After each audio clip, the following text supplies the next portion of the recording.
Meeting மேலே meeting, work ப்ரெஷர்னால தான் tired ஆகிட்டேன்னு நீங்கள் நினச்சிட்டு இருக்கீங்களா? கொஞ்சம் கேர்ஃபுல்லாக இருங்க. அந்த ஸ்ட்ரெஸ் மட்டும் இல்லாமல் வேறு ரீசனாக கூட இருக்கலாம். ஃபுல் டே ஆஃபீஸில் உட்காந்துட்டு வாட்டர் பாட்டிலை ரீஃபில் மேலே ரீஃபில் பண்ணிக்கிட்டே இருக்கீங்களா? இல்லை ரெஸ்ட் ரூம் ஹவர்லி ஒன்ஸ் போயிட்டே இருக்கீங்களா? இல்லை ரொம்ப டயர்டாக இருக்குது, காஃபி குடித்தா நல்லா இருக்கணும்னு ரெப்பிட்டேட்டிவாக காஃபி குடிச்சிட்டே இருக்கீங்களா? நிறைய பேர் என்ன நினைக்கிறாங்கன்னா, நம்ம ஏசி ரூமில் இருக்கோம், அதனால தான் இந்த எஃபெக்ட் இருக்குன்னு. பட் மெடிக்கல் ரியாலிட்டி வேறு.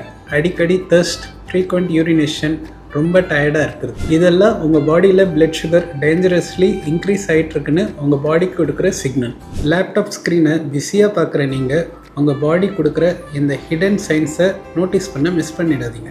ஒர்க்கில் டெட்லைன் முக்கியம்தான், ஆனால் உங்கள் மெட்டபாலிக் ஹெல்த் அதை விட முக்கியம்.